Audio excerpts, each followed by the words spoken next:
Olá, esse é o canal Paz e Bem e também para a comunidade da Pós TV 247. Eu sou a Carla Pavão, essa é a Fernanda Carlos Borges e hoje nós vamos conversar sobre mais um Mulheres e Mitos. E eu vou pegar aqui a cola porque eu esqueci o nome, que é uma questão de equilíbrio. Nós vamos falar sobre o taoísmo. Tudo bem, Fernanda? Tudo bem a todos. Então, aí hoje eu trouxe o taoísmo, né, para a gente conversar um pouquinho sobre esse princípio do Tao, né? Para explicar um pouquinho por que é importante a gente trazer o Tao neste momento, né, da sequência das gravações, é assim, a gente já disse que no início esse princípio da criação era representado por deusas mulheres, né? Depois a gente disse que chegou a um tempo, com o mito da criação judaico-cristão, que foi substituído por um homem, né? Um pai que sozinho cria o mundo. Isso dentro dessa evolução do mito. E o taoísmo, ele tem um princípio que é de casal, vamos dizer assim. Tem o princípio feminino e tem o princípio masculino, criando, sustentando e cuidando de todas as coisas, né? Então, eu trouxe o taoísmo mais para a gente pensar nesse imaginário taoísta que coloca esses dois princípios, né? Inclusive, eles nem representam como homem e como mulher. O que eles formam é outro desenho que não é antropomorfizado, né? Que é o símbolo do Tao. De repente, depois na edição, a gente coloca o símbolozinho do Tao aqui no meio. Outra coisa que eu queria falar um pouquinho era o modo como eu vou abordar o taoísmo, porque a literatura taoísta ela é muito vasta, tem muita coisa, né? Muita gente se interessa pelo taoísmo, é um pensamento milenar chinês, né? Dessa grande civilização chinesa. Enfim, tem muita gente que estudou isso, muita gente que recolocou o taoísmo em vários contextos diferentes. Então, tem muitas formas de se chegar no taoísmo, né? De muitas perspectivas. E eu vou trazer aqui uma muito específica, que tem a ver com o que eu gosto de estudar, que foi um pouquinho a abordagem que eu trouxe no nosso último vídeo sobre os fios do destino, que deu uma abordagem corpórea, né? O taoísmo eu estudei um pouco dentro desta perspectiva das abordagens corpóreas, de uma abordagem corpórea, de uma filosofia corpórea. E o que essa filosofia, esse paradigma dentro dessa filosofia corpórea entende? É que os conceitos, né, os conceitos que depois viram linguagem, eles emergem da nossa experiência sensório-motora.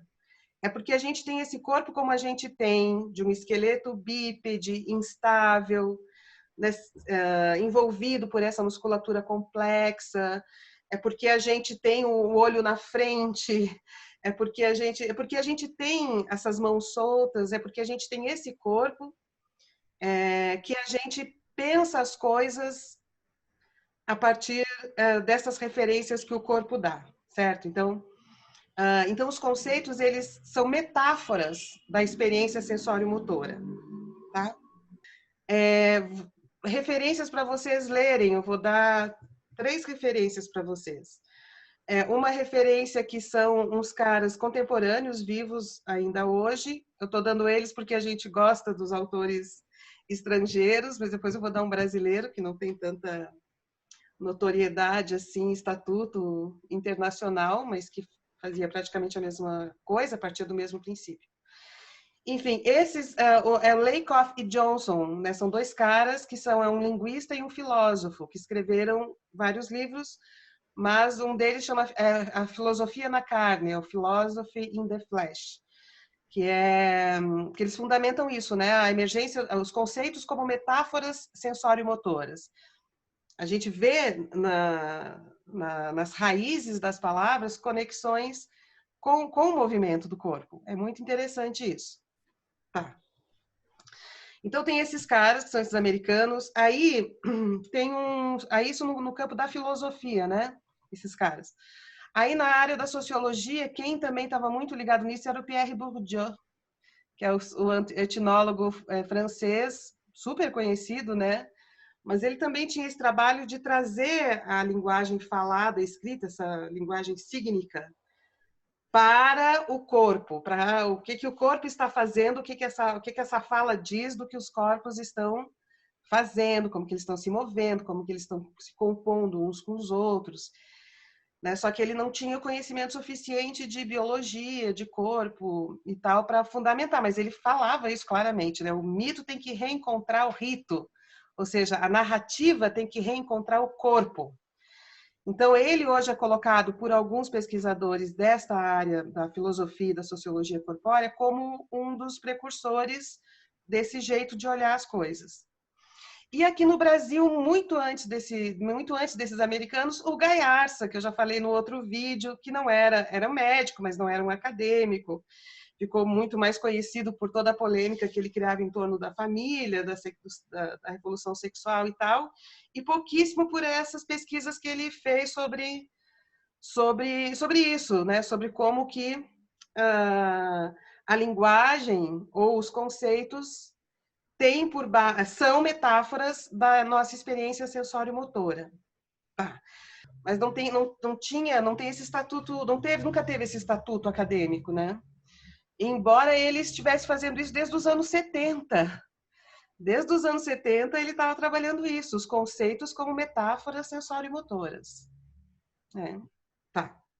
Por que eu estou dizendo isso? Porque o jeito como eu vou tratar da questão do taoísmo agora é desse jeito. Outras pessoas já fizeram isso também. Isso foi um capítulo, eu vou trazer um pouquinho de um capítulo que eu fiz no mestrado há 200 anos atrás sobre isso. Então eu vou trazer só um pouco, tem muita coisa. O taoísmo é gigantesco, ele é enorme, ele suscita mil coisas. Então eu estou fazendo esse recorte só para vocês entenderem o tamanho que eu vou trazer a coisa. Eu vou trazer nesse tamanho, que não é todo o tamanho gigantesco do taoísmo, tá? Bom, aí antes de começar, eu quero ler. Bom, o taoísmo ele é uma cultura milenar chinesa. A base do taoísmo foi o I Ching, que era que é um livro de sabedoria que também funciona como um oráculo, né?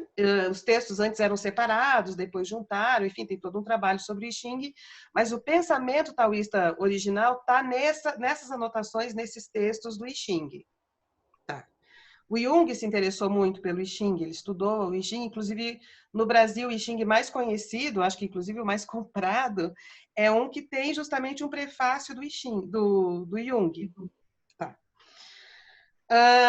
E aí depois o taoísmo evolui e chega uma hora que surge, em torno de 400, 500 anos antes de Cristo, uma coisa que chama o taoísmo clássico. E o taoísmo não clássico, ele tinha práticas rituais, tinha uma série de coisas que se fazia que eu não vou tratar disso. O que eu estudei mais foi esse taoísmo clássico, que tem por base um filósofo chinês, que é o Xuanzhu, e depois o Lao Tse. Tá. Aí eu quero ler, para a gente começar esse assunto, eu quero ler um trechinho do Xuanzhu, que eu acho muito lindo para a gente entender de onde a gente está partindo, essa questão das metáforas sensório-motoras, né? Ele diz assim: você teve a coragem de nascer humano e está encantado. Mas este corpo passa por miríades de mudanças que jamais chegam ao fim. E assim não proporciona alegrias incalculáveis. Por isso, por conseguinte, ele fala, o sábio desfruta daquilo que não é possível separar-se e pelo qual tudo é compreendido. Então, eu queria partir dessa questão de você teve a coragem de nascer humano e está encantado, porque esse corpo passa por miríades de mudanças que jamais chegam ao fim. O corpo humano ele não tem uma forma pré-definida ao nascer. Aquilo que a gente constrói no corpo depende de todo o processo que a gente tem de maturação, de amadurecimento, de socialização e das relações pessoais que a gente tem também ao longo da vida, né? Então, as atitudes, as posturas, o gestual, isso tudo é formado ao longo da vida. Porque esse esqueleto e esse sistema de equilíbrio biomecânico que a gente tem, ele possibilita criar muitas formas. As mais gritantes, conhecidas, assim, você vai num circo, você vê tudo que um corpo humano pode fazer. Você vai numa pista de atletismo, você é capaz de ver tudo que um corpo humano pode fazer. Você vê um ator trabalhando, quantos corpos aquele corpo é capaz de construir. Os personagens têm corpos diferentes, sendo um mesmo ator, não é o mesmo, nem modifica. E isso, assim, a gente é na nossa vida também. Então, ao longo da vida, a gente vai construindo as nossas disposições, as nossas posturas, as nossas atitudes, e o processo de transformação, ele é contínuo. Se a gente estiver aberto, porque a gente também pode se fechar e tentar impor uma forma ao momento, né? A gente, às vezes, pode relutar contra essas mudanças deste corpo que passa por essas, está aberto para as miríades de mudanças. Existem estabilidades, algo que se estabiliza, mas essa estabilidade, ela também está em movimento, ela vai mudar. As coisas se transformam. Essa ideia de que as coisas se transformam é muito presente no pensamento taoísta. Tudo se transforma também. E isso tudo se transforma com base em dois princípios que eles acham que é um princípio não só humano, mas que é um princípio de tudo que existe, que é o Tao. O Tao. Tá. E o que é o Tao? O Tao é composto de duas forças que são opostas, mas complementares. Então, elas não são só opostas, elas também são complementares, que é o Yin e o Yang. Sim. Tá. Aí tem o símbolo taoísta, né? Então, dentro do Yang está o Yin. E ele tá, é que o símbolo ele é paradinho, né? Mas tinha que fazer, eu já falei com uma amiga minha, designer, fazer isso. Ele está em movimento, na verdade. Aquela bolinha, aqui tá o pretinho e o branquinho, né? Aquela bolinha branquinha dentro do pretinho, ela está em movimento. Aquilo é um movimento, né? É um movimento que está fazendo assim. Então, na medida em que o pretinho ou o branquinho, né, vão movendo, aquilo que no início era muito preto, dentro daquilo o branquinho vai surgindo. Aí o branquinho vira super branquinho e o pontinho preto vai evoluindo até que no fim ele vira um super preto, entende? Então, para ele um abraço, né? Você vai entrando assim no outro, eles vão se abraçando. Eu sempre vejo aquele símbolozinho como se eles estivessem abraçados, assim, se misturando num abraço. É um abraço, mas o movimento porque quando você abraça uma pessoa, de alguma maneira você incorpora, né? Parte da força dela, o seu equilíbrio se mistura com o equilíbrio dela. Da energia, então você tem E o equilíbrio é composto junto, né? Você não consegue ficar abraçado se vocês não conseguem criar uma base comum de equilíbrio dos dois corpos em pé, né? Sim. Tá, mas então para o taoísmo, toda a organização do que existe é feita com base nesses dois princípios, tá? Que é o Yin e do Yang. Aí eles dizem que o Yang, eles chamam o Yang de uma força masculina e o Yin de uma força feminina. São, por exemplo, o feminino ou o ativo e o passivo, o masculino e o feminino. E que um não é superior ao outro, não tem hierarquia entre uma coisa e outra, não tem o mais importante, porque dentro de um, quando chega no extremo, porque, né, a ideia deles é que eles se misturam, se distinguem e se confundem, se distinguem e se confundem. Esse é o movimento, tá? Então, eu queria ler outro trechinho para explicar que é assim: do homem forte em sua virilidade, aliado à delicada feminilidade, brotam as nascentes do mundo. Nele está a fonte da vida, e por isso não será jamais abandonado pelas forças que radicam no próprio eu. Quando ele fala aqui do homem, não é o homem macho, masculino, tá? Ele diz assim, do homem, é como se eu dissesse assim, do ser humano, o ser humano, vou ler de outro jeito. O ser humano que é forte em sua virilidade, aliado à delicada feminilidade, brotam as nascentes do mundo. Então, a masculinidade e a feminilidade estão no homem como ser humano, né? Como abstraído, né? Esse masculino e esse feminino estão em todos os corpos. Estão no corpo da mulher e estão no corpo do homem também. Então, o que seria essa força passiva? É a força pró-gravidade. É a força de entrega sobre a Terra. É quando a gente apoia o nosso peso sobre a Terra.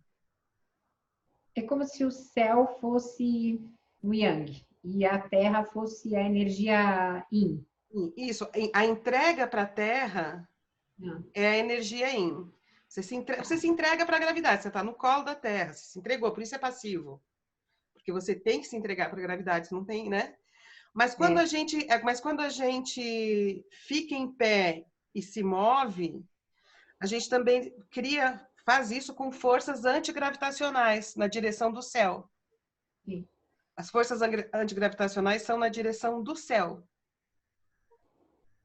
E isso é o masculino, é o ativo, é isso que eles chamam de o ativo. Tá? Só que assim, o ativo não vive sem o passivo, porque eu não consigo ficar em pé na direção do céu sem estar suficientemente bem apoiado sobre a terra. Entendeu? Sim. Então, o princípio yin e yang, o princípio ativo e passivo, eles estão juntos, eles são diferentes, se apoiar sobre a terra e resistir a ela, né, ter esforços antigravitacionais, mas eles estão juntos também. Você não consegue separar as duas coisas. Você não consegue ir só para o céu. Você cai. Se você vai só para o céu, você cai. E você não consegue ficar só sobre a terra, porque né, você vira uma poça, uma Tem coisa. uma correlação de forças, né? É Assim, uma correlação de forças que são opostas, porque uma é pró-gravidade, outra é anti-gravidade. Uma é entrega para a gravidade, outra é reação à gravidade. Mas a gente só consegue ficar em pé, se mover e fazer as coisas quando esses dois princípios estão juntos. O passivo, pró-gravidade, e o ativo, antigravidade, antigravitacional. E aí, isso que eu estou dizendo não é tão estranho quando a gente vai ler os textos dos taoístas e eles fazem relação o tempo todo com o corpo. Eles falam da musculatura, claramente e abertamente. Então, o taoísmo ele é, sobretudo, uma prática. Tá? Outra coisa importante para dizer aqui: quando a gente pensa em postura do corpo humano e vê como é que os músculos funcionam, então, além dessa questão pró-gravidade e antigravidade, tem uma outra coisa muito interessante, que é o nosso equilíbrio se dá por compensação de forças opostas o tempo todo. Então, sim. por Que é exemplo, quando eu... a lá, Oi? sensibilidade lá que você fala. Que tem a ver com a tensibilidade com a estrutura, né? Que dá essa unidade para essas partes todas e dá firmeza. Mas assim, ó, quando eu me inclino aqui para falar com você, para te ouvir melhor aqui no vídeo, ao mesmo tempo que eu estou fazendo uma força para frente, eu estou também fazendo uns puxões musculares, né, de forças para trás. Porque se eu vou só com a frente, eu caio com a cabeça no computador, eu bato a testa no computador, né? Então, todo movimento concilia esses pares antagônicos. Daí, o Gaiarsa, ele acha que nós conseguimos pensar a dialética, que essa é uma dialética taoísta, porque nós funcionamos, porque nós temos a sensação dialética.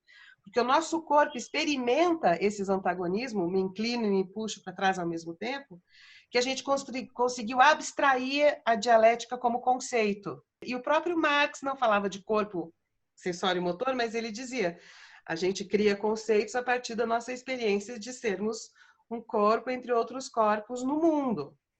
E é dessa experiência que surgem as ideias, se transformam em conceitos, né? O Hegel dava aulas sobre o taoísmo. O Hegel, que o Marx leu e criou depois a teoria dele, e é bem possível que o Hegel tenha tido a ideia dele de a dialética da história em função do contato que ele teve com a lógica dialética taoísta. O Tao se coloca numa harmonia, né? O que eu entendo do Tao. Mas a harmonia ela é um processo contínuo de resolução dos desequilíbrios. Na hora que entendeu? A harmonia é um processo contínuo de resolução do desequilíbrio. Então, a harmonia ela é um processo contínuo de solução. E para os taoístas, a harmonia equivalia ao Tao, porque o Tao é esse princípio de harmonização contínua. Eu estou aqui focando o corpo humano. O Tao é um princípio de harmonização contínua das oposições que nos movem. Mas você sabe que quando eu comecei a fazer a filosofia em movimento com você, eu parei de cair. Aí, tá vendo? Ah, que legal. É verdade, eu tô rindo de mim mesma, mas assim, eu parei de cair, porque eu vivia tão no mundo das ideias, sem nenhuma consciência do corpo, que tudo eu tropeçava e caía. Eu não estava atenta ao movimento. Então, quando eu comecei a fazer a filosofia em movimento, que é essa coisa toda que Uhum. vocês, eu parei de ser tão aérea. Olha que legal. O yin e o yang, eles não são uma coisa substancial, assim, eles não são do objeto, entende? Então eu não posso dizer assim, tal coisa é yin, tal coisa é yang, porque eles entendem essas qualidades em yang dependendo da relação. Então não dá para dizer assim no taoísmo, tal como o Lao Tse e o Chuang Tzu fizeram, não dá para assim, a mulher é yin e o homem é yang. Não é isso. É porque a gente Porque vê essa lista na internet, né? E a gente fica com a percepção errada. Tem um monte de lista na internet falando, limão é yin, sei lá, laranja é yang. Estou dando um exemplo não, aleatório. o limão é yin se for comparado à carne, vamos dizer Sim, assim, né? Agora, o limão com relação ao açúcar é yang.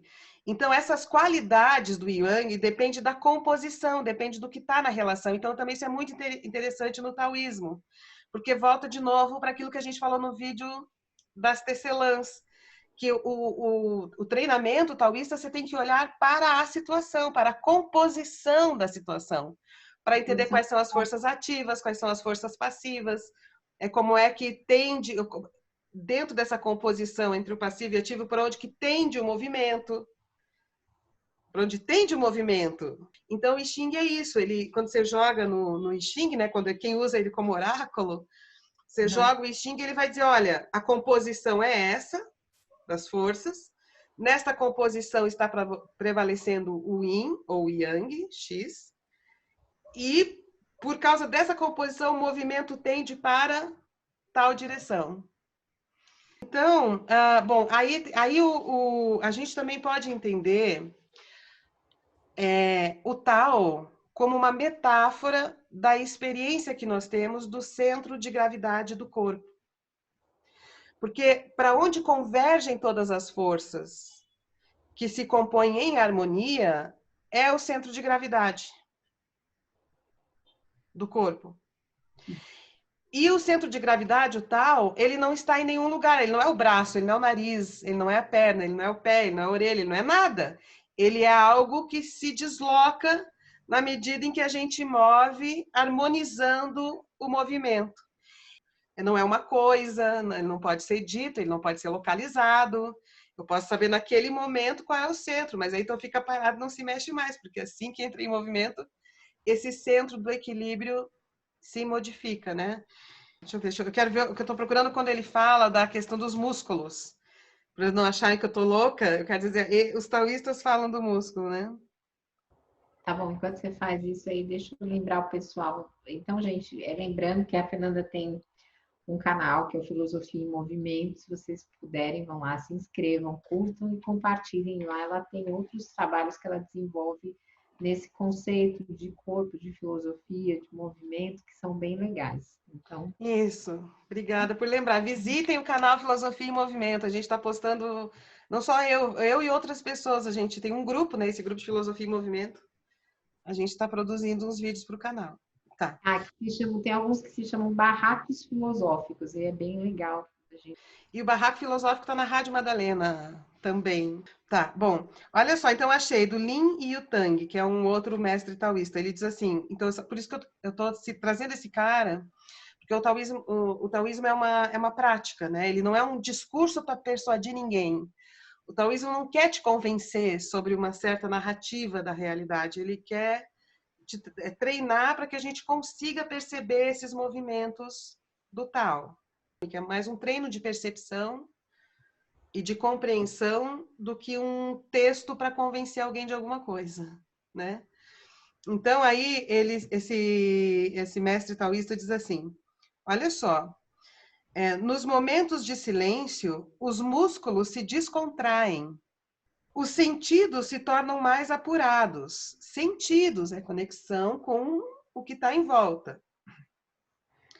E a consciência entra em contato com as forças do inconsciente.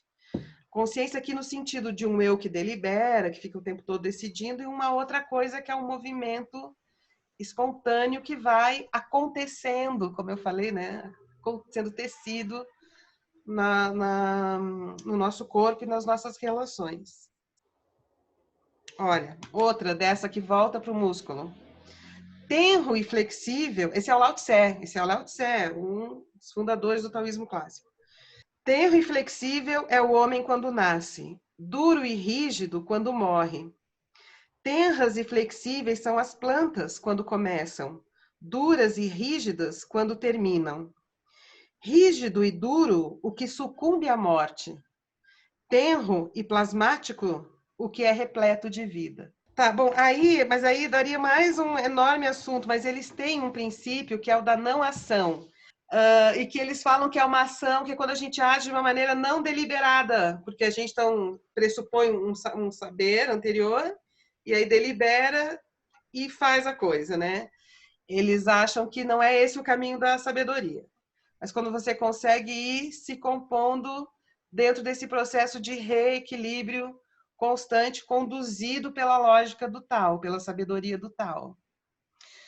Não digo que seja fácil fazer isso. Eu não sou uma taoísta treinada e não digo que eu faço. Eu acho que em alguns momentos da minha vida até rola, mas eu não sou uma mestra nisso. Não estou trazendo essa tradição, esse pensamento para vocês, né? Porque essa característica aí seria tipo um controle dos impulsos, a não ação. Você mede as forças, mas você consegue controlar? Não acho que é controle de impulsos propriamente, não, porque ao invés da gente ter uma ideia preconcebida de como mover o corpo sendo levado pela raiva ou contendo a raiva, é o que deve ser trabalhado, porque naquela situação isso vai ganhar uma forma muito específica que tem a ver com uma sabedoria de recomposição, de equilíbrio específico para aquela situação. A harmonização do tal não é uma paz babaca, assim, né? Porque pelo fato de serem forças opostas, o desconforto, não é que o desconforto, assim, a oposição, o não estar confundido faz parte, né? Se é oposto, não é confundido. A gente tem muito uma ideia de chegar num consenso, de todo mundo concordar. Não é o tal não é o consenso.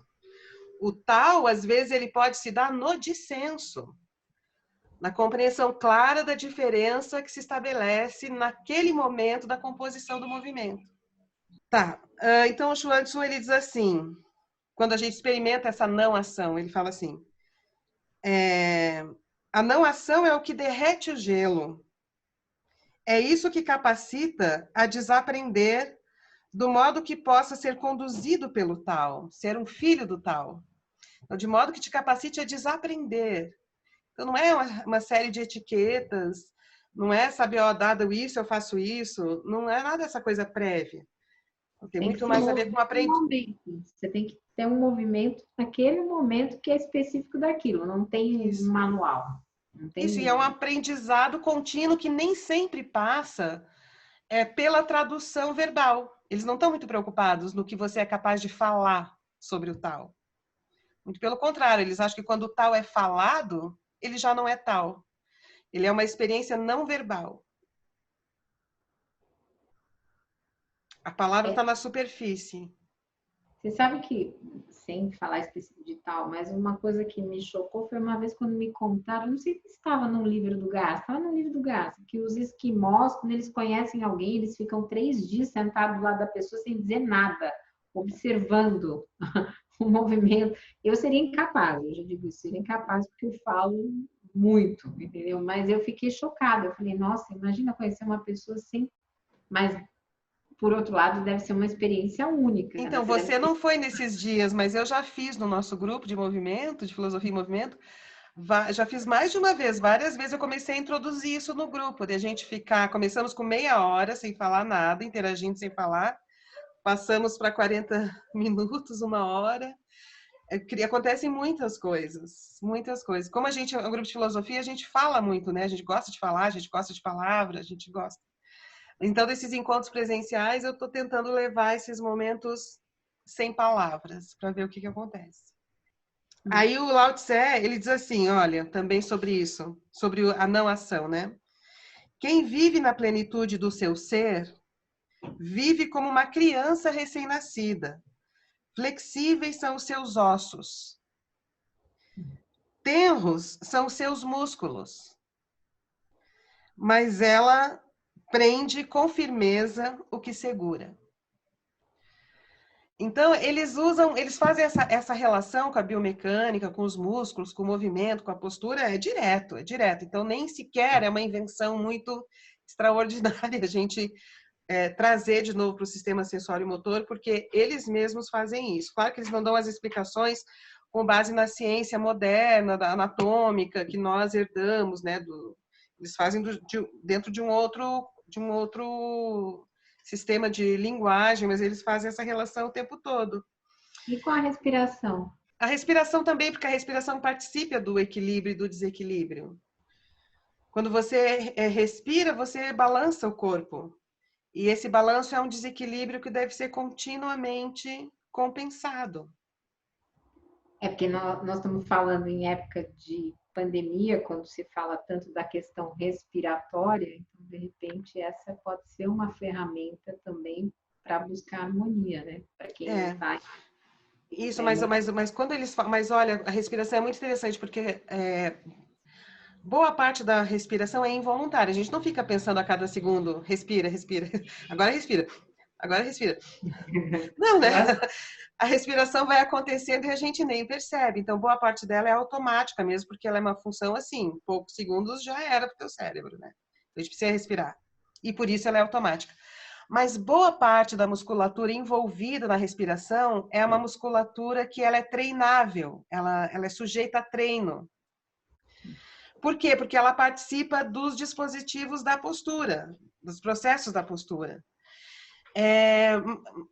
Então, o que significa isso? Significa que a respiração ela está envolvida com as nossas atitudes, com as nossas posturas, com as nossas disposições. Então, não existe, assim como não existe a postura certa, que o taoísmo fala, antecipada, é certo, agora fiquei aqui. Né? Também não existe a respiração correta. Existe a respiração que a gente vai tentando descobrir. Existe também os hábitos de respiração, né? A gente também cria hábitos, porque como a respiração está comprometida com a postura, a gente também tem hábitos respiratórios que num processo taoísta também vão se dissolvendo para que também a respiração fique mais tenra como uma criança, como a de uma criança. Uma terapia haitiana e também ele também conviveu com o Gaiaças, sabe? Com o Celso Nogueira, ele até nos assiste aqui.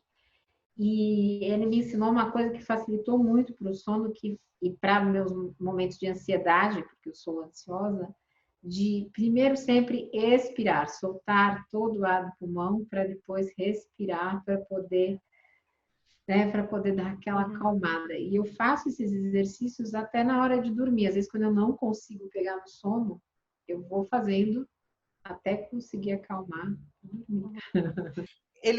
Alguns deles tiram muito sarro do Confúcio, por exemplo, porque eles acham que o Confúcio é cheio de regra, ele acha que o Tao vai vir pelas regrinhas, e eles zoam disso, né? Eles acham que o Tao vem muito mais por um equilíbrio espontâneo. Quando ele fala espontâneo, eles não estão dizendo impulsivo, porque percebe?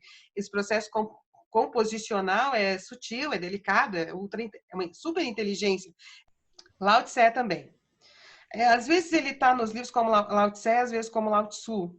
Olha só, quem pouco fala encontra a atitude certa em todos os acontecimentos. Você vê como eles não trata-se de uma filosofia persuasiva, né? Não desespera quando rugem tufões, porque eles não tardam a passar. Sabe que um chuveiro ou uma chuvarada não dura o dia todo. É produzido pelo céu e pela terra. Se tudo é tão inconstante, como não seria a humanidade? Por isso, o que importa é a atitude interna, isto é, adaptar-se em silêncio. Bonito isso, né? Eu acho que Adaptar-se. ainda mais nessas épocas de quarentena, né? Sim. Tem que entender tanta coisa, tem que prever tanta coisa, de repente a gente não dá conta, né? É bom também aprender a É adaptar-se como em uma. silêncio. O tal é como uma dança de polaridades, né? Exato, lindo.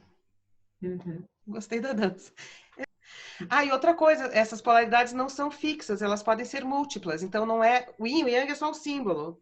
É isso que também é uma imagem bonita. É uma são oposições múltiplas, é uma composição de oposições múltiplas, não é dois, é múltiplo. Mas dá para desenvolver, né? Não Uhum.